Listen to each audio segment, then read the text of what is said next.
జై శ్రీమన్నారాయణ. ఈరోజు ఈ వీడియోలో మనం కృష్ణాష్టమి సందర్భంగా శ్రీకృష్ణ భగవాన్ని లీలామృతమైన భాగవత పురాణం స్కందాల గురించి, వాటిని పఠించడం వల్ల కలిగే ఫలితాల గురించి వివరంగా తెలుసుకుందాం. హిందువులకు రామాయణం, మహాభారతం, భాగవతం వంటి ఇతిహాసాలు, పురాణాలు అనేకమైనవి ఉన్నాయి. ఒక్కొక్క ఇతిహాసానికి, పురాణానికి ఒక్కొక్క ప్రత్యేకత ఉంది. వ్యాస మహర్షి రచించిన అష్టాదశ పురాణాలలో శ్రీమద్ భాగవత పురాణం చాలా ముఖ్యమైనది. భాగవత పురాణం శ్రీకృష్ణ లీలామృతం. కృష్ణుడి అవతారం ప్రారంభం నుండి చివరి వరకు వివాహ ఘట్టం, భక్తుల కథలు భాగవత పురాణంలో వివరంగా తెలియజేయబడ్డాయి.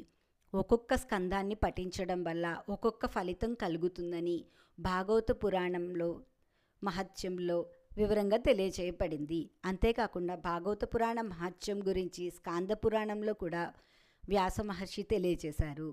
ఇప్పుడు మనం భాగవత పురాణంలో ఉన్న 12 స్కందాలను, ఆ స్కందాలలో ఉన్న అంశాలు, వాటిని పఠించడం వల్ల కలిగే ప్రయోజనాల గురించి తెలుసుకుందాం. ప్రథమ, ద్వితీయ స్కందాలు. ఈ 2 స్కందాలు చదవడం వల్ల సర్వ దుఃఖాల నుండి విముక్తి కలగడమే కాకుండా భగవంతుని ప్రసన్నత కలుగుతుంది. భాగవత పురాణంలో మొదటి స్కందంలో భక్తి యోగము, వైరాగ్యం గురించి, పరీక్షిత్ మహారాజు సుఖ మహర్షి మధ్య జరిగిన సంవాదం గురించి, నారద మహర్షి చరిత్ర గురించి తెలియజేయబడింది. రెండవ స్కందంలో శ్రీ మహావిష్ణువు యొక్క ముఖ్యమైన అవతారాల వివరంగా తెలియజేయబడింది. ఈ 2 స్కందాలను పఠించడం వల్ల సర్వ దుఃఖాల నుండి విముక్తి కలుగుతుంది. మూడవ స్కందం. ఈ స్కందంను పఠించిన వారికి సర్వపాపహరణం కలుగుతుంది. ఈ స్కందంలో ఆదివరాహస్వామి అవతారం, కపిల మహర్షి జననం, కపిల గీత గురించి, సృష్టి గురించి వివరంగా తెలియజేయబడింది.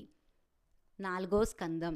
ఈ స్కందమును పఠించడం వల్ల సర్వాభీష్ట ప్రాప్తి కలుగుతుంది.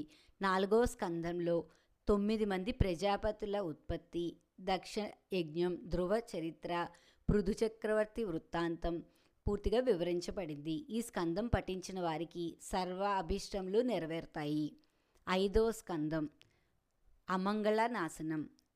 5వ స్కందంను పఠించడం వల్ల అమంగళాలు నాశనం అవుతాయి. ఈ స్కందం ప్రియవ్రతుని చరిత్ర, నాభి, వృషభదేవుని చరిత్ర, జడభరతుని చరిత్ర వంటి భక్తుల చరిత్రల గురించి, లోకాల వర్ణన గురించి తెలియజేయబడి ఉంటుంది.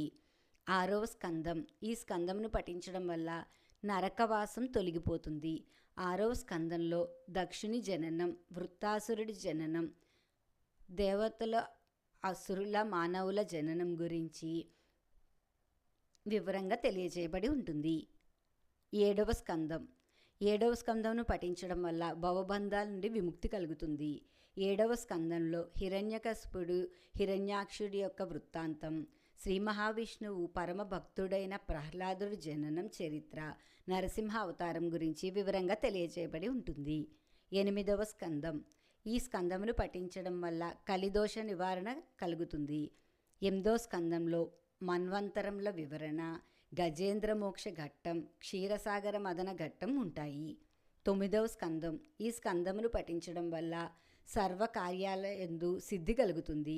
ఈ స్కందంలో ఇక్ష్వాకు వంశ వర్ణన, సూర్యవంశ వర్ణన, శ్రీరాముని అవతారం యొక్క వర్ణన వివరంగా తెలియజేయబడి ఉంటుంది. 10వ స్కందం. ఈ స్కందంను పఠించడం వల్ల సర్వ సంకల్ప సిద్ధి కలుగుతుంది. 10వ స్కందం భాగవత పురాణంలో చాలా ముఖ్యమైనది. యదువంశ శిరోమణి జగద్గురువు అయిన శ్రీకృష్ణ భగవానుడి అవతార వర్ణన, లీలలు, వివాహం, రుక్మిణీ కళ్యాణ ఘట్టాలు, ద్వారకా నగరాన్ని శ్రీకృష్ణుడు పరిపాలించడం మొదలైన ఘట్టాలన్నీ 10వ స్కందంలోనే వివరంగా తెలియజేయబడి ఉంటుంది.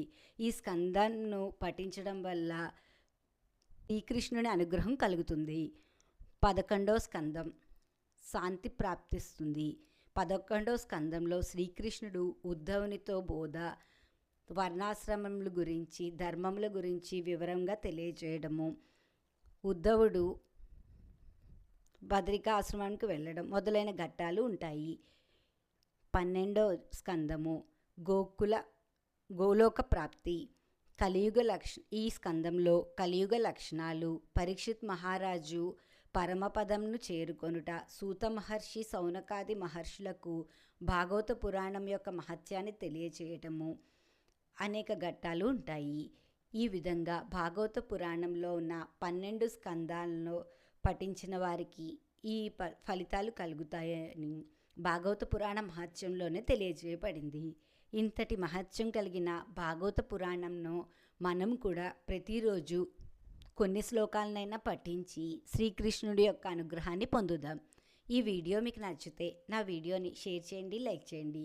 ఇలాంటి ఆధ్యాత్మిక వీడియోలు, భాగవత పురాణ కథలు, శ్రీ వైష్ణవ 108 దివ్యదేశాల యొక్క స్థల పురాణ మహత్యం చూడాలంటే దయచేసి నా ఛానల్ని సబ్స్క్రైబ్ చేయండి. ఈశ్వరి గుడిమెట్ల. జై శ్రీమన్నారాయణ.